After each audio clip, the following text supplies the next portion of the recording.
What is the way of this? What is the way of that? Is the way of this? What is the way of that? Is the way of this? Alhamdulillahi Rabbil Alameen wassalatu wassalamu ala sayyidil anbiya'i wal mursalin.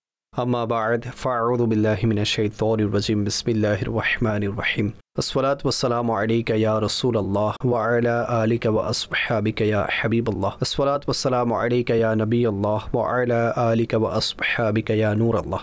Madine wale Mustafa sallallahu ta'ala alayhi wa alihi wasallam irshad করেছেন, যে আমার উপর দরুদ শরীফ পড়া ভুলে গেল সে জান্নাতের রাস্তা ভুলে গেল। সাল্লু আলাল হাবিব সাল্লাল্লাহু তাআলা আলা মুহাম্মদ সাল্লাল্লাহু তাআলা আলাইহি ওয়াসাল্লাম সালাতাম ওয়া সালামান আলাইকা সাইয়্যিদি ইয়া রাসূলুল্লাহ। নবী করিম সাল্লাল্লাহু আলাইহি ওয়া আলিহি ওয়াসাল্লামের শিক্ষাকে যদি দেখা হয় তো একজন মুসলমানের হৃদয়ে খুশি প্রদান করা এটি খুবই ভ্যালুয়েবল।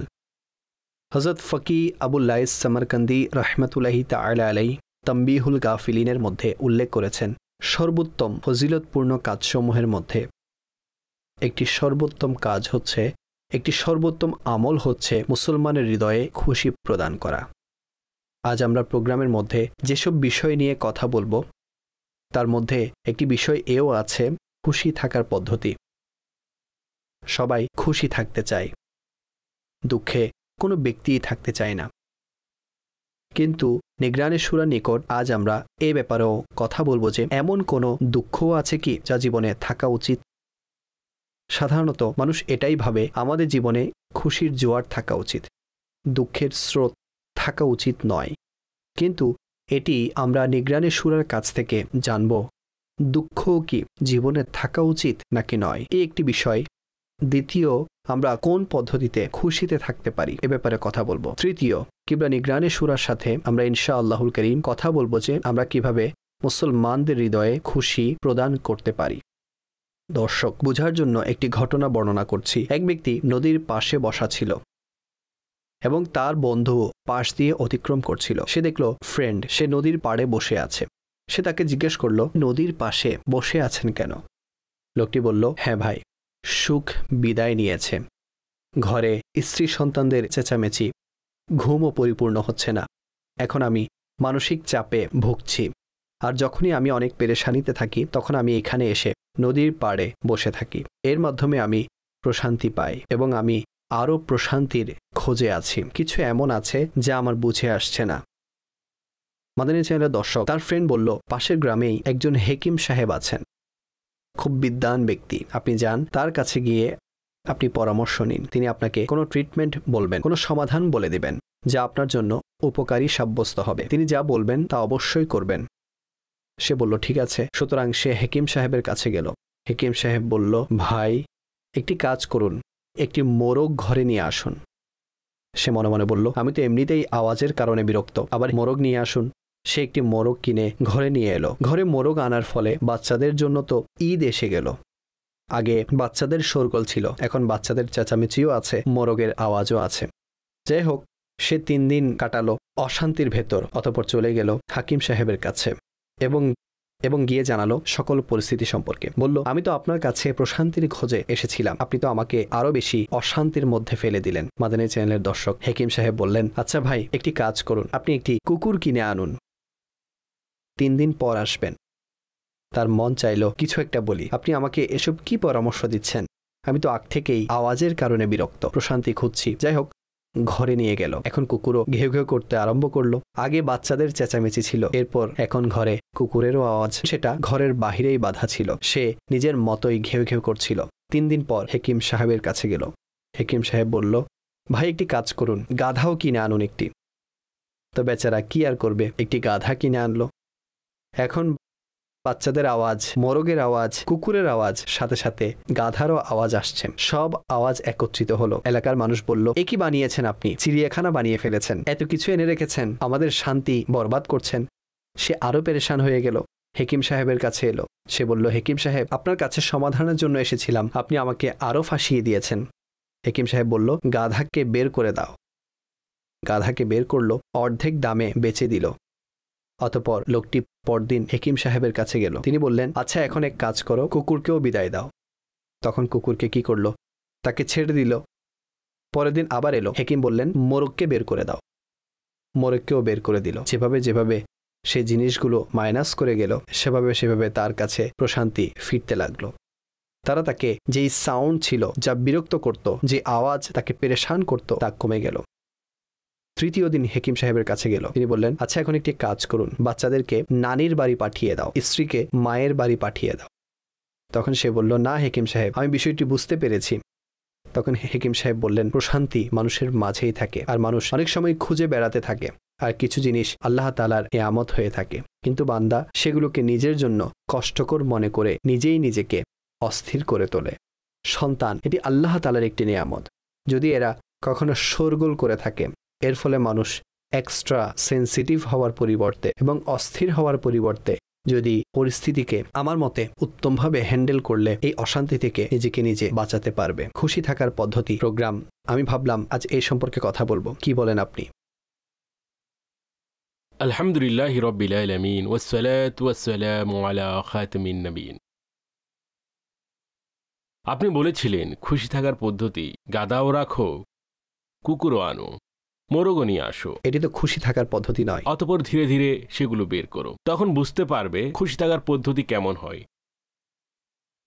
আল্লাহ পাক যে অবস্থায় রেখেছেন সে অবস্থাতেই নিজ রবের উপর সন্তুষ্ট থাকুন। এবং এছাড়াও আমি এটি মনে করি, যদি আপনি খুশিতে থাকতে চান, আপনি খুশি দিতে শিখুন। যদি আপনি খুশি দেওয়া শিখতে পারেন, তাহলে আপনি ইনশাআল্লাহ হাসি খুশিতে থাকতে পারবেন। অন্যথায় তখন এটাই হবে যে আপনি খুশি খুঁজতে থাকবেন, নিজের জন্য কমফোর্ট জোন খুঁজতে থাকবেন, আর অন্যদের জন্য, যাকে বলা হয় যে কিছু মানুষ স্বার্থপর প্রকৃতির হয়ে থাকে, তাদের মধ্যে অন্যের খুশি ও প্রশান্তির এবং সহজতার উপলব্ধি থাকে না। তারা নিজের জন্য কমফোর্ট জোন খুঁজতে থাকে। যখন তাদের মন চাইবে তখন ঘরে হৈ হুল্লোড় হবে, যখন তাদের মন চাইবে তখন ঘরে কিছুই হবে না। তো এভাবে ঘরে নিজের মন মর্জি মতো সব করে, তারা নিজের মুডে চলতে থাকে। অন্যের খুশিতে যখন আপনি খুশি হওয়া শিখে ফেলবেন, তাহলে ইনশাআল্লাহ আপনিও খুশি থাকা শিখে যাবেন। সর্বপ্রথম মৌলিক কথা এটাই, আপনি অন্যের খুশিতে খুশি হন, যখন কি না সে খুশিতে খুশি হওয়া শরীয়তের পছন্দনীয় হবে। ঠিক আছে হাজী সাহেব, আমি যে কথাটি বললাম যে মানুষ অনেকটা এক্সট্রা সেন্সিটিভ, নিজেকে নিজে বানিয়ে ফেলে মানসিকতার দিক থেকে, আচরণের দিক থেকে, যেমন বাচ্চাদের শোরগোল। আপনারও মাশাআল্লাহ আপনার নিজের সন্তান আছে, এবং এখন তো সন্তানদের বাচ্চা কাচ্চাও আছে মাশাআল্লাহ। যদিও আপনার সন্তানরা বড় হয়ে গেছে, কিন্তু সন্তানদের যেসব বাচ্চা আছে তারা সবাই ছোট। আপনার ঘরে যদি এভাবে বাচ্চাদের শোরগোল চলতে থাকে, আর আপনি কোনো সাংগঠনিক কাজ করতে চাইছেন, ঘরে আছেন, অথবা এ ধরনের, আপনি সিচুয়েশনকে কিভাবে হ্যান্ডেল করেন? আমি কোনো সাংগঠনিক কাজ করতে চাইলে আমি নির্দিষ্ট জায়গায় চলে যাব। বাচ্চাদের উপর দাওয়াত ইসলামের দ্বীনি কাজের ব্যাপারে বাধ্যবাধকতা রাখবো না। আমি কাজ করেছি, তাই আপনারাও সবাই চুপ হয়ে যান। আপনি কখনো আওয়াজ দেননি? চুপ থাকো, কারো যেন আওয়াজ না আসে। খামোশ। আসলে ঘরে কখনো কখনো অযথায় হৈ হুল্লোড় করে বাচ্চারা, আর হৈ হুল্লোড়ের জায়গা বাচ্চারা হৈ হুল্লোড় না করে বাচ্চারা এইসব কাজকর্ম করে যা তাদের জন্য ক্ষতিকর, যা ক্ষতি করে থাকে এটা, এবং বাচ্চারা যেসব আচরণ করে থাকে যার ফলে তাদের নিজের চরিত্র নষ্ট হতে থাকে। অর্থাৎ এর একই অর্থ নয় যে বাচ্চারা হৈ হুল্লোড় করছে, একে অপরকে মারছে, পিটছে। তো এসব কাজ আমি মনে করি যে বাচ্চাদেরকে এসব ব্যাপারে আপনার বোঝানো উচিত। এর কারণ হলো, যদি বাচ্চারা মনে করে যে এইসব করা উচিত আর আপনি বসে আছেন এবং দেখে যাচ্ছেন, যেদিন বাচ্চা অন্যের ঘরে যাবে সেখানে তারা সোফার উপর লাফাতে থাকবে। আল্লাহু আকবার। কেননা বাচ্চারা ভাববে এইসব তো প্রতিদিন হয় আমার ঘরে। ঠিক। আচ্ছা, অতঃপর সেখানেও কয়েকজন বাচ্চা থাকলে একে অপরের উপর শক্তি প্রদর্শন করবে, একে অপরের উপর বসে কিল ঘুষি মারতে থাকবে। তখন লোক বলবে এরা কি করছে? আপনি বললেন আমার ঘরেও এমন করে, আমরা তো খুশি। তখন তারা বলবে যে ভাই, বাচ্চাদের ভদ্রতা শেখানো উচিত। বাচ্চাদেরকে ভদ্রতা কারো ঘরে গিয়ে নয়, ভদ্রতা নিজের ঘরে শেখানো উচিত। আর বাচ্চারা খেলার সময়, বাচ্চারা যখন নিজের মধ্যে খেলবে, যেমন একে অপরের সাথে দৌড়াচ্ছে, ছোটাছুটি করছে এবং এরকম কোনো গেমিং করছে, ফিজিক্যাল গেমিং করছে, তাহলে এর ফলে হৈ হুল্লোড়ই হবে। আর অন্য বাচ্চারাও এরকম কিছু না কিছু করতে থাকে, সেটা এক ভিন্ন জিনিস, তা ঘরকে আলোকোজ্জ্বল করে তোলে। কখনো যদি আমি ঘরে যাই এরকম পরিবেশ না থাকলে আমি তো বলি কি ব্যাপার, কোথায় গেল সবাই। তখন জানতে পারি কেউ টিউশনে চলে গেছে, কেউ এদিক ওদিক চলে গেছে, কেউ ঘুমাচ্ছে। ভাই আজ ঘর হই হুল্লোড় নেই। তো বাচ্চাদের কারণে ঘরের দীপ্ত সজীব থাকে। তবে আমি আগে আরজ করছি যে বাচ্চাদের হই হুল্লোড়ময় আচরণকে এবং বাচ্চাদের অভদ্রতা ও অশিষ্টাচারমূলক আচরণের মাঝে বড়দের দৃষ্টি রাখতে হবে। অন্যথায় তখন সেটাই হবে যে আমি গিয়েছি কিছু জায়গাতে, তখন আমি দেখেছি স্বয়ং আমরা মেহমান হিসেবে কোথাও গিয়েছি আর তাদের বাচ্চারা যে দুষ্টমি করেছে এর ফলে আপ্যায়নকারী নিজেই পেরেশান ছিল। একে তো আপনি কারো মেহমান হিসেবে গেলেন, তখন বাচ্চাদের আচরণ আপনাকে ব্যথিত করতে পারে, বাচ্চাদের চালচলন।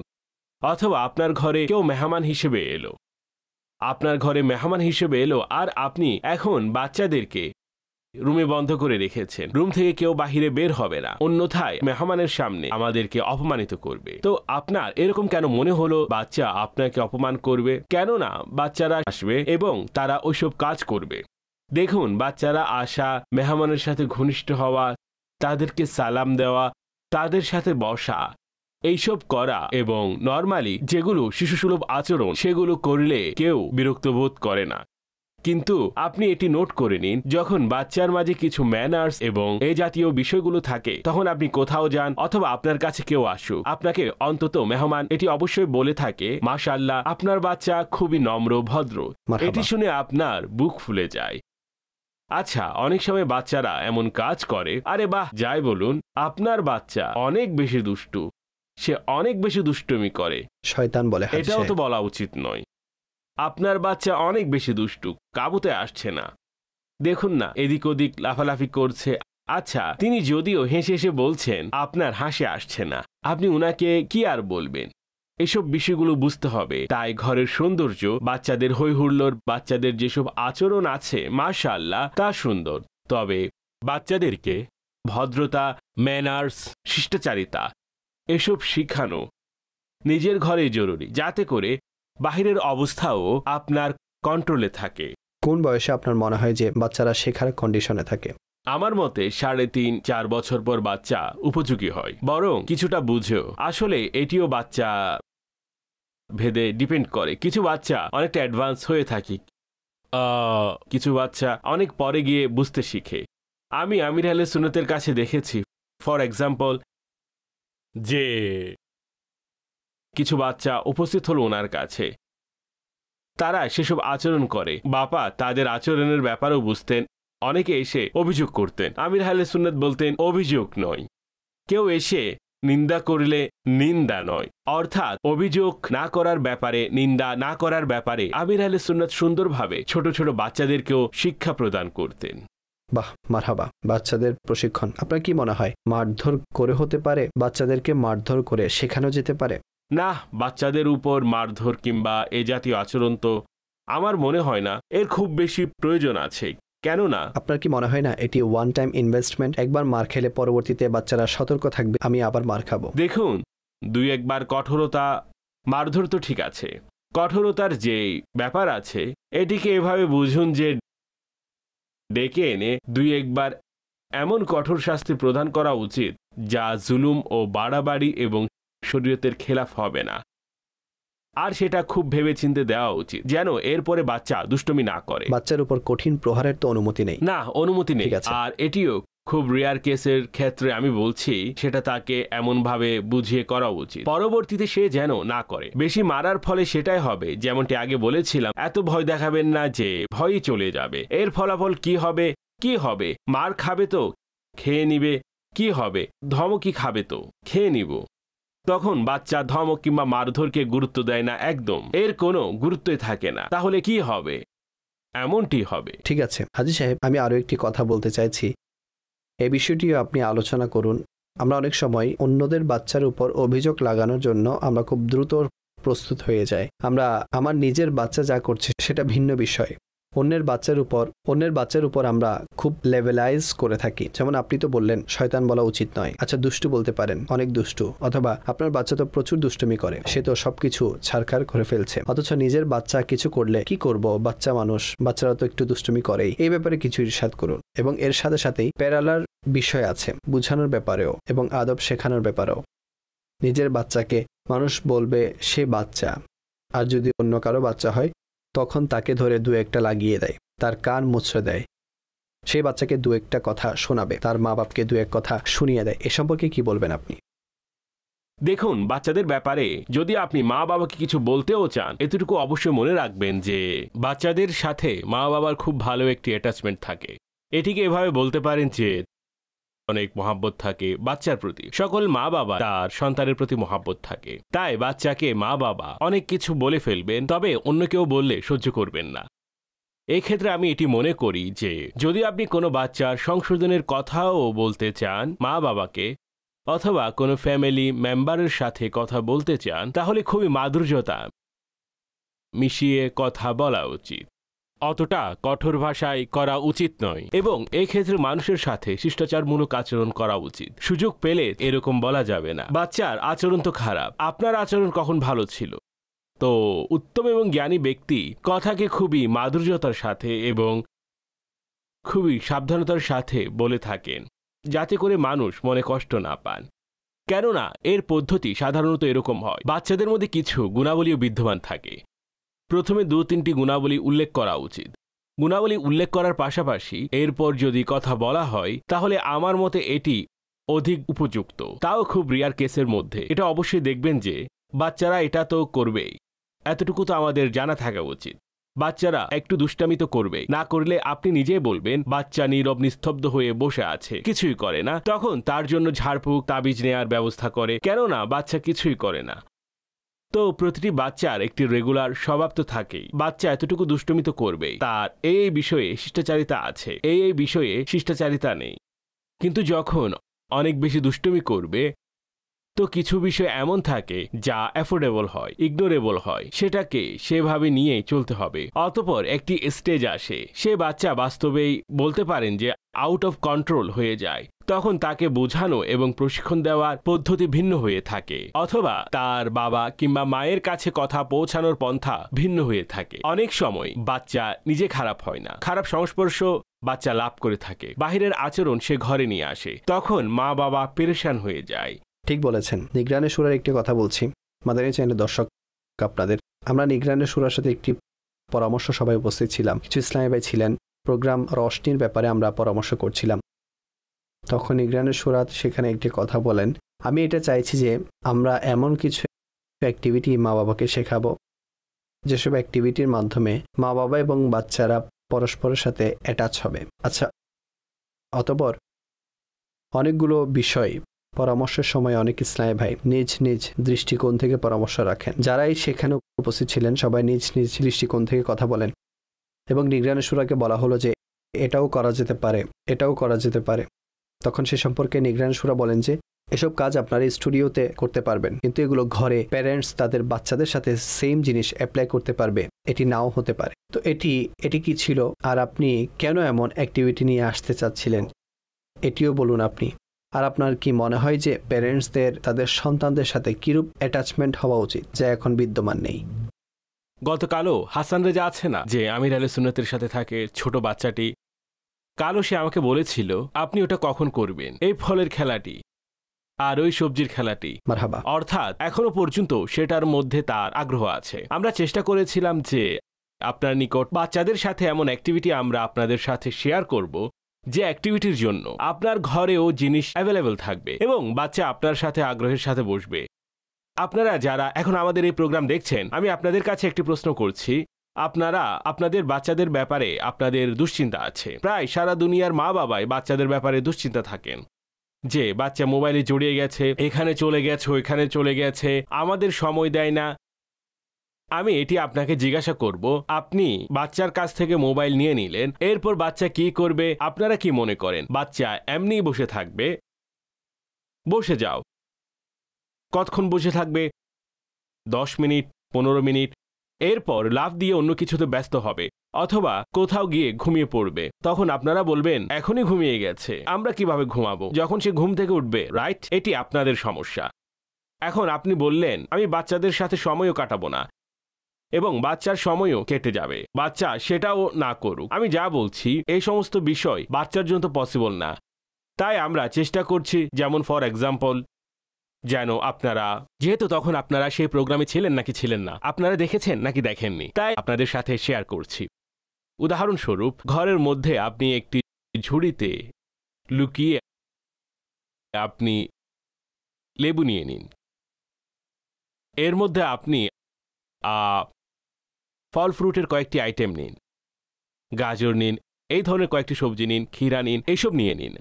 আর আপনার বাচ্চাদেরকে সাথে নিয়ে বসে পড়ুন। এখন একজন বাচ্চা হোক, যতজনই হোক, অনেক সময় কম্বাইন্ড ফ্যামিলি হয়, তখন 2, 4, 6 জন বাচ্চা ঘরেই থাকে। তো আপনি তাদের সাথে নিয়ে বসুন, মা নিয়ে বসুন, নানা নিয়ে বসুন, দাদা নিয়ে বসুন, নানি নিয়ে বসুন, ঘরের কেউ একজন নিয়ে বসুন, কেউ তো বসুন। এভাবে বললে তো হবে না, তুমিই দেখো, আপনি নিয়ে বসুন, চলো বাবা বসো, বসলো, চোখ বন্ধ করো, অথবা চোখ বাঁধার যে বেল্ট পাওয়া যায় চোখের উপর লাগানোর, পট্টি বানিয়ে নিন, এই জাতীয় কিছু করুন। সাবধান, দেখা যাবে না, সেও দেখলো না। এখন তার হাতে আপনি ফর এক্সাম্পল একটি ওটা দিয়ে দিলেন, আপেল দিয়ে দিলেন। হ্যাঁ বলো বাবা এটা কি? এখন সে এটা চিনতে হবে। আচ্ছা, এই চেনা ছুঁয়েও হতে পারে, এই চেনা শুকেও হতে পারে, এটি চেনা স্বাদ নিয়েও হতে পারে, এরকম ভিন্ন ভিন্ন জিনিস আছে। আচ্ছা, আপনি আপনার ঘরে করুন, কিছু খাইয়ে দিন, কিছু মিষ্টি রাখুন, এই ধরনের। যদিও মিষ্টির কারণে ক্ষতি হওয়ার সম্ভাবনা থাকে, অর্থাৎ এই ধরনের অনেক জিনিস আছে, বাদাম আছে, অন্যান্য জিনিস আছে, হ্যাঁ ড্রাই ফ্রুটস আছে, ফ্রুটস আছে, সবজি আছে, অনেক জিনিস আছে যা চাইলে ব্যবহার করা যায়। বাচ্চাদের এটি খুব ভালো লেগেছে, এখন পর্যন্ত বাচ্চারা স্মরণ করছে এই গেমটি খুব ভালো ছিল, এটি ঘরের মধ্যেও করা যায়, আপনার টাকা খরচ হবে না, বাচ্চারাও আপনার সাথে বসে কিছু কথাবার্তা বলবে। অতঃপর আপনি কিছু উপকারিতাও বলতে পারেন, এটা দেখো, দেখো এটা পেয়ারা, এর উপকার আছে, এটি চোখের জন্য উপকারী, ইত্যাদি ইত্যাদি। তো এটিও আপনি করলেন। এর সাথে সাথে ঘরে আরো অনেক অ্যাক্টিভিটিস আছে। এছাড়া ঘরে আপনার কাছে কাগজ আছে, কলম আছে, বাচ্চাদের জিওমেট্রি বক্স আছে, এরকম আরো অনেক জিনিস থাকে। বাচ্চাদের হাতে আপনি পেপার দিয়ে দিন, তাদেরকে বলুন এই ওয়ার্ড পূরণ করো, এটা পূরণ করো। তো এরকম আমি এই বিষয়ে ভাবছিলাম যে এমন এক জিনিস আছে, যদি মা বাবা ভাবেন নানান অ্যাক্টিভিটিস আছে। এখন যদি আপনি এটা বলেন আমার কাছে সময় নেই বাচ্চাদের জন্য, আর বাচ্চারা না জড়াক, তাহলে আই থিঙ্ক এই ব্যাপারে আপনি চিন্তা করুন যে এই ভাবনা আপনাকে এবং বাচ্চাদেরকে কতটুকু উপকার দিবে। এর আরো একটি উপকার হবে, বাচ্চারা সেই খাবারটি খেয়ে ফেলবে। যেমন আমরা বলি বাচ্চারা ফ্রুট খায় না, এই অ্যাক্টিভিটির মাধ্যমে বাচ্চাদেরকে ফ্রুটও খাওয়ানো যেতে পারে। এর অনেক উপকার আছে। আপনি এটাও বলেছিলেন যে আমি এটাও চাইছি যে বাচ্চারা ফ্রুট ফ্রেন্ডলি হোক, সবজি খাক, এর সাথে পরিচয় হোক এবং ভালো কিছু হোক। সবচেয়ে বড় বিষয়, বাচ্চারা ওই মোবাইলের প্রতি এবং এই ধরনের অন্যান্য যেসব জিনিস আছে যা তাদেরকে ফিজিক্যালি, মেন্টালি সব দিক থেকে ক্ষতি করছে, তা থেকে বের হয়ে তারা এই ধরনের ফ্রুটফুল অ্যাক্টিভিটিতে আসুক। একে তো এটি হোক, অতঃপর দ্বিতীয়ত আমি চাইছিলাম মা বাবার সাথে বাচ্চাদের অ্যাটাচমেন্ট হোক। আচ্ছা, বর্তমানে এক অদ্ভুত টাইপের প্রচারণা চলছে, মা বাবাকে ছেলের বন্ধু হয়ে থাকা উচিত। কোনো একদিন ছেলেও বলে বসবে চলো বন্ধু। বাবা এবং ছেলের মাঝে পর্দা থাকে, সন্তান এবং বাবার মাঝে একটি পর্দা থাকে। বন্ধু দ্বারা উদ্দেশ্য জেনারেলি বন্ধুই হয়। আমার মতে বন্ধু শব্দটি আছে, সে ব্যাপারে আমার মতে চিন্তা করা উচিত মানুষের। হতে পারে কেউ মতবিরোধ করবে আমার সাথে, সহমর্মী হয়ে থাকুন, অর্থাৎ মা বাবা নিজের সন্তানের সহমর্মী হয়ে থাকুন, নিজের সন্তানের কল্যাণকামী হয়ে থাকুন এবং নিজের ও সন্তানের মাঝে এমন স্পেস রাখুন যেন সে কথা বলতে পারে। যদি বন্ধু বন্ধু ডাকেন তো তাহলে তো অন্যরকম হবে, কেননা বন্ধু তো বন্ধুই হয়। কোনো এক সময়ের ঘটনা যে শালা এবং দুলা ভাই, ঠিক আছে, তো দুজনের মাঝে বন্ধুত্ব ছিল, ঝগড়া হয়ে গেল, অপরজনকে থাপ্পড় মেরে দিল। বন্ধুত্ব ছিল, পরিবারের লোক একত্রিত হয়ে গেল, আপনি থাপ্পড় মেরে দিলেন। বন্ধুত্বের মধ্যে তো হয়ে থাকে, বন্ধু কোত্থেকে? বলল তাকে জিজ্ঞাসা করুন বন্ধু হয়ে চলেছে নাকি অন্য কিছু হয়ে চলেছে। যদি আত্মীয় হয়ে চলে তাহলে আত্মীয়রা এভাবে চলে না, বন্ধুত্বে এসব হয়। ঠিক আছে ভাই, হয়ে গেছে, ভুল হয়ে গেছে, মারা উচিত হয়নি, কিন্তু বন্ধুত্বের মাঝে এমনটি হয়, সিরিয়াস হয়ে গেছো কেন? অর্থাৎ এরকম অবস্থায় পার্থক্য রাখা কঠিন হয়ে যায়। আত্মীয়তাকে আত্মীয়তার জায়গায় রাখুন, আত্মীয়তা অটুট থাকবে। বড় ভাই বড় ভাইয়ের জায়গায় থাকবে, তাহলে সম্পর্ক অটুট থাকবে। বন্ধুর সাথে তো মানুষ নানান রকমের কথা বলে, অন্যথায় পর্দা থাকে। অনেক সময় বলা যায়, অনেক সময় সেই কথা বাবাকে বলা যায় না। মায়ের মাধ্যমে বাবার কাছে কথা পৌঁছানো হয়। অনেক সময় মায়ের সাথে কথা বলার মতো পজিশনও থাকে না, বাবার মাধ্যমে কথা পৌঁছানো হয়। অনেক সময় বাবার মেজাজও কিছুটা খিটখিটে থাকা উচিত নয় এবং জেদি স্বভাবের না হওয়া উচিত। আমি এর জন্য আপনাদেরকে রাসূল আকরাম সাল্লাল্লাহু আলাইহি ওয়াসাল্লামের সিরাত এর দিকে আমি আপনাদের দৃষ্টি আকর্ষণ করব। আকায়ে দো জাহান সাল্লাল্লাহু তাআলা আলাইহি ওয়াসাল্লাম এর যে মুবারক সংস্পর্শ ছিল, সাহাবায়ে কিরাম আলাইহিমুর রিদওয়ানের কাছে স্পেস ছিল কথা বলার জন্য। নবী পাক সাল্লাল্লাহু আলাইহি ওয়াসাল্লামের সাথে কথা বলতে পারতেন। স্পেস দিন আপনার বাচ্চাদেরকে, আপনার সন্তানকে স্পেস দিন। আমি একটি প্রোগ্রাম করেছিলাম তরুণদের সমস্যা। এটি একটি সিরিজ ছিল যেখানে তরুণেরা এটাই বলেছে যে জেনারেশন গ্যাপ সমস্যা আছে না, হয়তোবা বড়রা ছোটদেরকে বুঝতে পারছেন না, অথবা ছোটরা বড়দের কাছে পৌঁছাতে পারছেন না, অতটা উপরে চলে গেছেন বাবা যে নিচে আসছেন না, এবং সন্তান অত উপরে চলে গেছে সন্তান উপরে পৌঁছাতে পারছে না। তাই আমার অনুরোধ হচ্ছে একটি সুন্দর পরিবেশ গড়ে তুলুন। এর জন্য ফ্রেন্ডলি বলাটা জরুরি নয়, একটি ফ্রিডম রাখুন কথা বলার জন্য, বাট ফ্রিডম উইথ লিমিটেশন। বিষয়টিকে এভাবে বুঝুন যে একজন শিক্ষক নিজ ছাত্রের কাঁধে হাত রেখে যখন হাঁটতে থাকে, তখন কেউ দেখল যে ভাই শিক্ষক কাঁধের উপর হাত রেখে হাঁটছেন। প্রত্যক্ষদর্শীর বুঝ ছিল, পরের দিন সে শিক্ষকের কাঁধে হাত রেখে হাঁটা শুরু করলো। প্রথম অবস্থা ছিল তাকে স্নেহ বলবো, দ্বিতীয় অবস্থাকে অভদ্রতা বলবে। ছাত্রের জন্য উপযুক্ত নয় সে শিক্ষকের কাঁধে হাত রেখে হাঁটবে। তো প্রতিটি মা বাবা এবং সন্তানের মাঝে একটি পর্দা আছে। পর্দা দ্বারা মূলত উদ্দেশ্য হচ্ছে কিছু মানুষের কাছে আমার কথা অন্যরকম লাগতে পারে, অর্থাৎ একটি লজ্জাশীলতার একটি ব্যাপার আছে। জি, সম্মানের একটি বিষয় থাকে, তা বজায় রাখা উচিত। এমন যেন না হয় যে লজ্জা ও সম্মানবোধ আল্লাহ না করুক যদি চলে যায়, তাহলে সন্তান বাবাকে সেই কথা বলে বসবে যা শুনে বাবার রাগ উঠবে।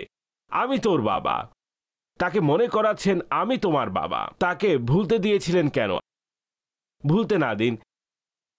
এরপর আপনি বলতে পারবেন তোমার বাবা আমি। বাবার সাথে কি এভাবে কথা বলে? আমি তো ভুলে গিয়েছিলাম আপনি আমার বাবা। তো এরকম পরিবেশ বানাবেন না ঘরের মধ্যে। মারহাবা। হাজী সাহেব, খুশিতে থাকার পদ্ধতি, খুশিতে রাখার পদ্ধতি, সন্তান মা বাবাকে, মা বাবা সন্তানকে, স্বামী স্ত্রীকে, স্ত্রী স্বামীকে কিভাবে খুশিতে রাখবে?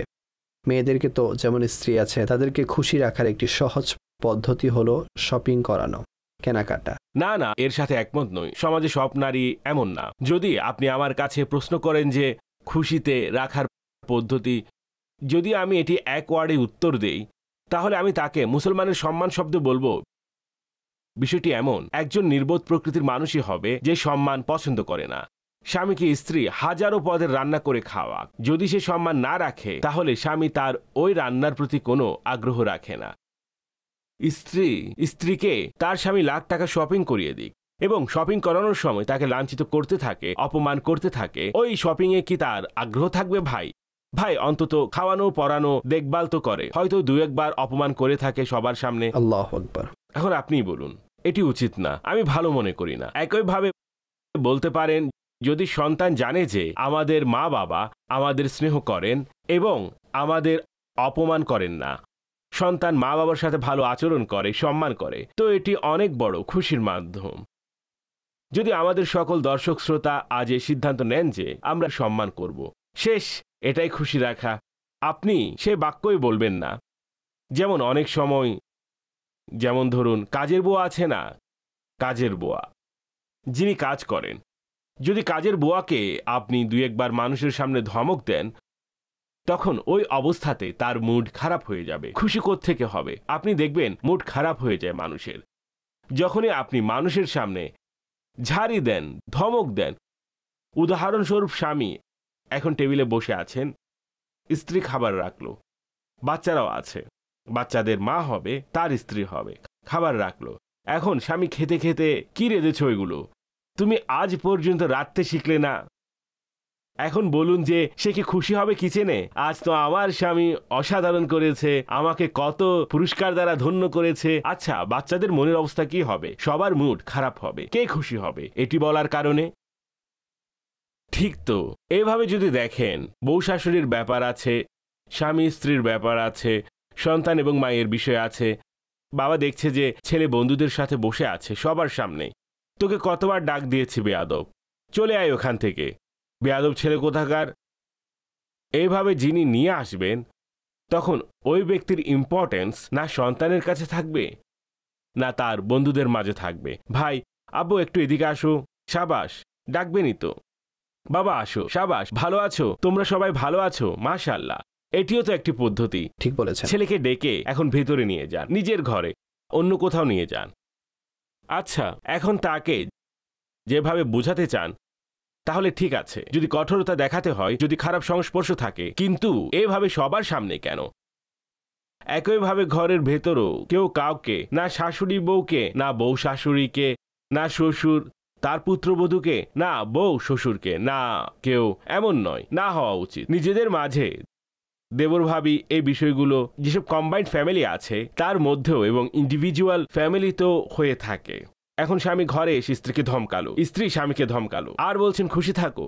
আমি আপনাকে বলছি, আপনি বিশ্বাস করুন, আপনি এই ব্যাপারে ভেবে দেখবেন সালমান ভাই, আপনাকে যে বাক্য বললাম ভেবেচিন্তে দেখবেন। আপনি ঘরে একে অপরের সম্মান ও শ্রদ্ধা করুন, সবাই খুশি থাকবে। এরা দারিদ্রতায়ও খুশি থাকবে, এরা যে কোনো ধরনের পেরেশানিতেও খুশি থাকবে। যে ভাই সম্মান আছে না আমাদের একে অপরের মাঝে, বাহিরে মানুষের সম্মান থাকে, ঘরে সম্মান থাকে না। আমি দেখেছি যে আমার ছেলেকে সবাই মান্য করছে, আর আমি তাকে বলছি তুমি কিছুই পারো না। সে মনে মনে বলবে, আব্বু কখনো আমার সাথে তো হেঁটে দেখো। মানুষ আমার থেকে অ্যাডভাইস নেয়, ঠিক তো? আচ্ছা, এইদিকে স্ত্রীকে স্বামী বলল, তুমি বোকাই রয়ে গেলে।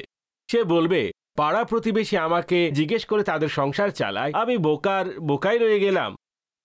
অথবা স্ত্রী বলল, আপনি তো আজ পর্যন্ত কিছুই করেননি। স্বামীকে তো এমনিতেও স্ত্রী বলতে দেরি করে না, আজ পর্যন্ত কি করেছেন? সে মাথায় হাত রেখে বসে পড়বে, বলবে সারা জীবন কাটিয়ে দিয়েছি এই মহিলার চাহিদা ফরমাইশ পূরণ করতে করতে। সে বলছে আজ পর্যন্ত আপনি আমাদের জন্য কি করেছেন? এমন বাক্য, আঘাত দেয়া বাক্য আপনি ঘরে বলবেন, এবং আপনি বলবেন সবাই খুশি থাকুক।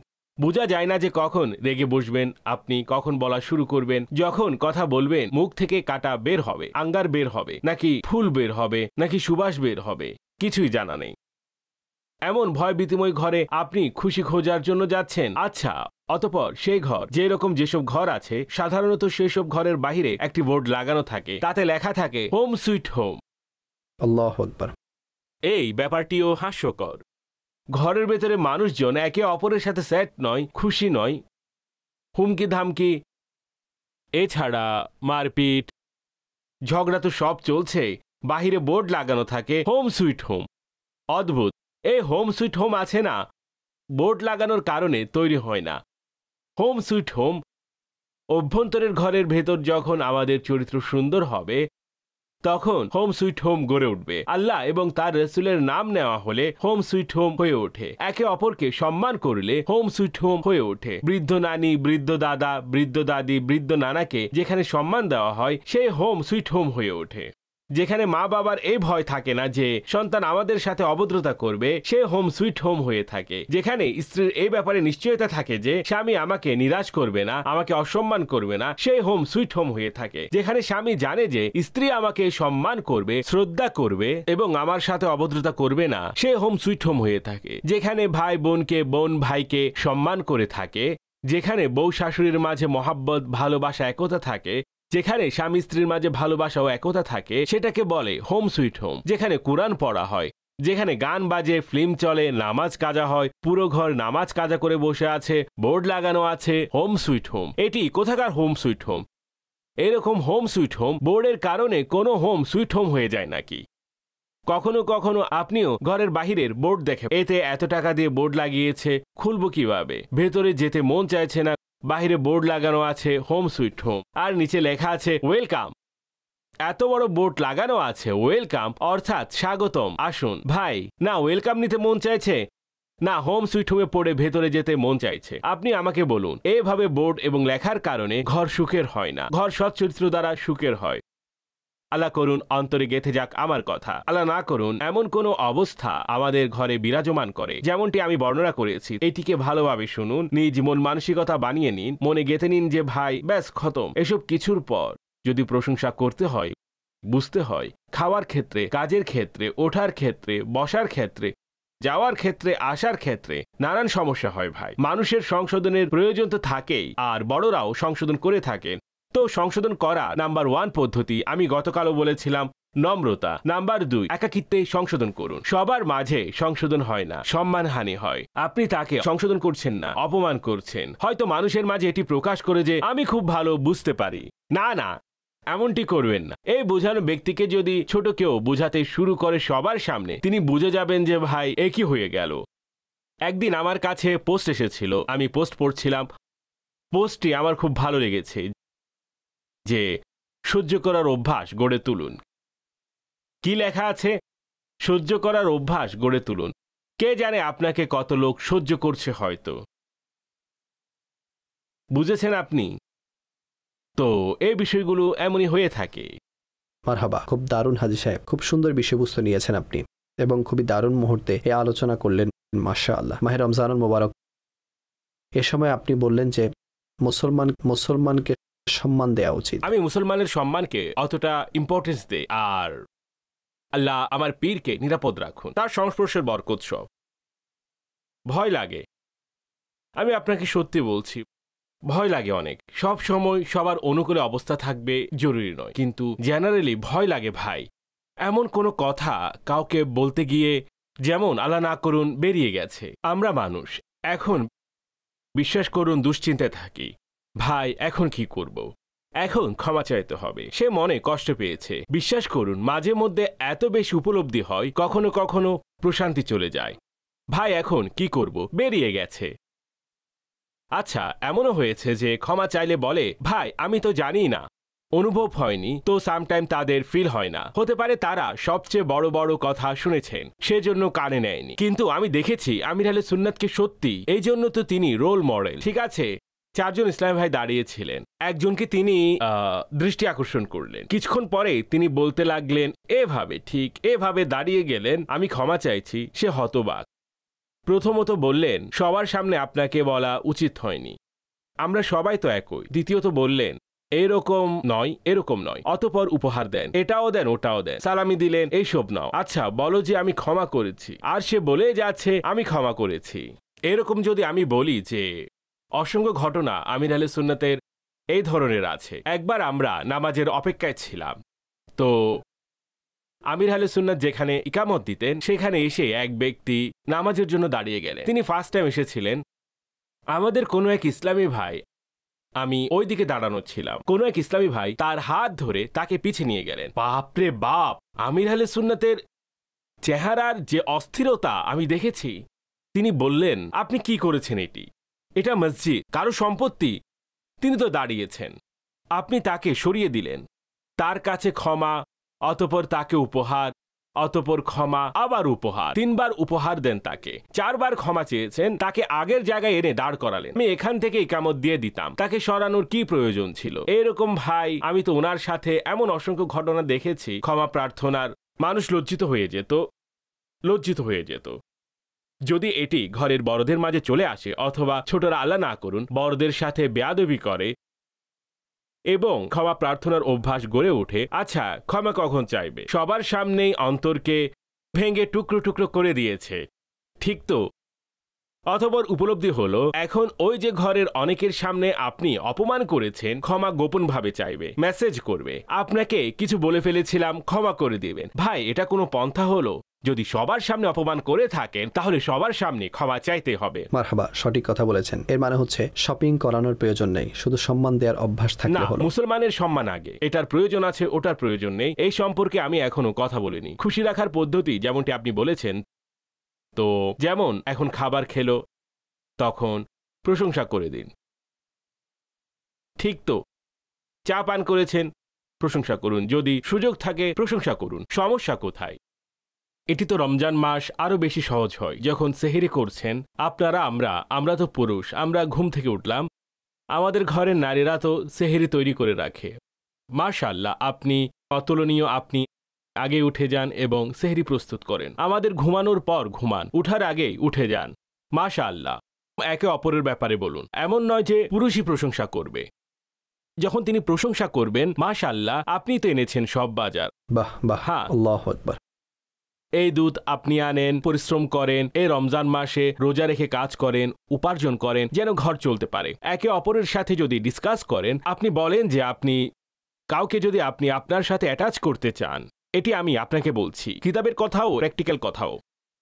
যখন আপনি কাউকে গুরুত্ব দিবেন, মূলত আপনি তাকে খুশির অনেক বড় গুপ্তধন প্রদান করলেন, অর্থাৎ ইম্পর্টেন্স। মানুষ ইম্পর্টেন্সের ক্ষুধার্ত ভাই, গুরুত্ব চাই। গুরুত্ব না পেলে আগ্রহ দেখায় না। ভাই, সে মানুষ, পশু নাকি যে ধাক্কা দাও, তাড়িয়ে দাও, চলে যাবে, এরপর ফিরে আসবে? না, মানুষ গুরুত্ব কামনা করে, মানুষ সম্মান চায়। আপনিও সম্মান ও গুরুত্ব দিয়ে কাজ করুন, মানুষ অনেক বেশি খুশি হবে। দর্শকদের কল নিচ্ছি। জি, সেই নিয়মগুলো কি কি যেগুলো অ্যাপ্লাই করে মানুষ হাসি খুশিতে থাকতে পারে? সম্মান দিন, সম্মান নিন, সম্মান দিন, সম্মান নিন। ব্যাস, আমি আপনাদের এতটুকুই বলবো। বলতে গেলে আরও অনেক কথা আমি বলতে পারি, এমন নয় যে বলতে পারবো না। আরও অনেক পন্থা বলা যাবে, কিন্তু আপনি এটিকে গ্রহণ করুন। সম্মান ও শ্রদ্ধা, একে গ্রহণ করুন। অনেক পদ্ধতি বললে 2-4টি থাকবে, বাকিগুলো এদিক ওদিক হারিয়ে যাবে। আজ আমরা একটি নিচ্ছি। আজ আমরা আমাদের আশেপাশে, ঘরে, সামনে, পেছনে সম্মান এবং শ্রদ্ধার সাথে থাকব। আপনারা করে দেখুন। এর ফলাফল না পেলে আমাকে বলবেন। সে ওয়ার্ডই ইউজ করবেন না যা সম্মান ও শ্রদ্ধার বিরোধী হবে। মারহাবা। জি, কল। মাশাআল্লাহ, যেভাবে আপনি এইমাত্র আমির আহলে সুন্নাতের মোবারক আচরণ সম্পর্কে বললেন, অভিযোগ নয়, নিন্দা নয়। যদি বাচ্চারা আমাদের নিকট আসে এবং তারা একে অপরের ব্যাপারে কিছুটা এরকম বলে, সে এরকম করছে, ওরকম করছে, তারা আমাদেরকে এই জন্যই বলে যেন আমরা অন্যজনকে বুঝাই। তাহলে কি আমরা তাদের বোঝাবো না, নিষেধ করব না? এরকম নয়, ওরকম নয়, অথবা কি বলবো, নিষেধ করে দিব? না, অভিযোগ করা যাবে না, নিন্দা করা যাবে না, তাকে এরকম বলবো। কিংবা তাদের ব্যাপারে কি করা উচিত ইরশাদ করুন।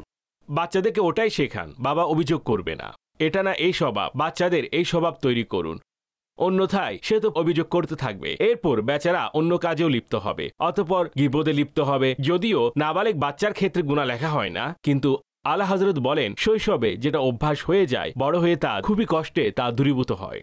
তার অভ্যাসকে তো অবশ্যই বাঁচাতে হবে। যখন হয়ে গেছে, এখন আলাদাভাবে আপনি অন্য কোনো নিয়ম পদ্ধতিতে বাচ্চাকে সংশোধন করুন আপনি। মারহাবা। জি, কল। আব্দুল খালেক আত্তারি চট্টগ্রাম থেকে বলছি। নিগরানের সুরার নিকট আমার প্রশ্ন, কিছু লোক অন্য মানুষকে খুশি রাখার জন্য অথবা হাসানোর জন্য কৌতুক বলে, আবার অনেক সময় এমন কথাও বলে থাকে যা বলা উচিত না। কখনো কখনো অশ্লীল কথা বলে।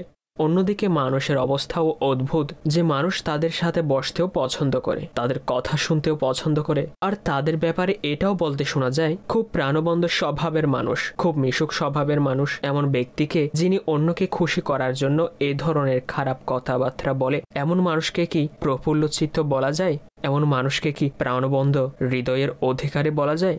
দেখুন, হাসি মশকরা অর্থাৎ প্রফুল্ল স্বভাবের হওয়া এটি ভিন্ন ব্যাপার। আর হাসি মশকরাকে নিজের অভ্যাস বানিয়ে ফেলা অথবা নিজের পেশা বানিয়ে ফেলা, এই সম্পর্কে তো খুব কঠিন নিন্দা এসেছে, একে পছন্দ করা হয়নি। অতঃপর আল্লাহ না করুক যদি সে মানুষকে হাসানোর জন্য মিথ্যা বলে অথবা মানুষকে হাসানোর জন্য অন্য কারো মনে কষ্ট দেয়, অপমানিত করে, তাহলে তার এই আচরণ শরীয়ত এটিকে পছন্দ করে না। বরং এর নিন্দায় হাদিস উল্লেখ আছে। মানুষকে হাসানোর জন্য মিথ্যা বলে তাদের ব্যাপারে শাস্তির কথা এসেছে। তো এমন ব্যক্তি নিজেকে সংশোধন করা উচিত এবং এমন ব্যক্তির সংস্পর্শ না বসা উচিত। এমন ব্যক্তি যদি নিজেকে সংশোধন করে নেয় তাহলে খুব ভালো হবে। আমার মনে হয় দুটি শব্দের মাঝে পার্থক্য থাকা উচিত। একটি হচ্ছে হাস্যোজ্জ্বল স্বভাব, হাসি খুশি থাকা, আর আরেকটি হচ্ছে ঠাট্টা মশকরা। এই দুটির মাঝে পার্থক্য জরুরি। না, ঠাট্টা মশকরা মুসলমানের জন্য শোভা পায় না। হাস্যোজ্জ্বল স্বভাব, উৎফুল্ল স্বভাব, এমন কোনো কথা বলল যার ফলে মানুষের চেহারায় হাসি ফুটল, পরিবেশ হাস্যোজ্জ্বল হয়ে উঠল, সেটি ভিন্ন একটি জিনিস। আচ্ছা, সেটাও তাতে না মিথ্যা থাকবে, না মনক্ষুণ্ণের কারণ থাকবে, না কারো অপমান হবে। এই ধরনের কার্যাবলী না হওয়া উচিত। এটা তো কোনো কথা হলো না যে কাউকে অপমান করে হাসবে। সুন্দর কথা বলা যায় যা শুনে মানুষের মুখে হাসি ফুটে ওঠে। মারহাবা, যে কলেছি। যদি বাবা সন্তানের উপর অকারণেই রাগ করে থাকে তাহলে সন্তানের কি করা উচিত? সন্তানের রাজি করানো উচিত, কারণে হোক বিনা কারণে হোক। বাবার অসন্তুষ্ট হওয়া ছেলের জন্য একদমই ঠিক নয়। ছেলের উচিত নিজের বাবাকে সন্তুষ্ট করা। কদমে বসুন এবং সন্তুষ্ট করুন, ব্যাস। ছেলের কাজ মা বাবাকে সন্তুষ্ট রাখা। সন্তানের কাজ এটি। আমাদের কোনো অপরাধ ছিল নাকি? মা বাবা শুধু শুধু রাগ করেছেন এরকম না, আপনি তাদের রাগ ভাঙান। যখন আপনি এতটুকু ছিলেন তখন মা বাবার কোনো ভুল ছিল না। আপনি তো ছোট ছোট বিষয়ে রাগ করে বসে থাকতেন, তখন মা বাবাই আপনার রাগ ভাঙাতে আসতো। মা বাবা বলেছেন রাগ করলে করুক, না খেলে না খাক, ওষুধ খেলে খাক, না খেলে না খাক।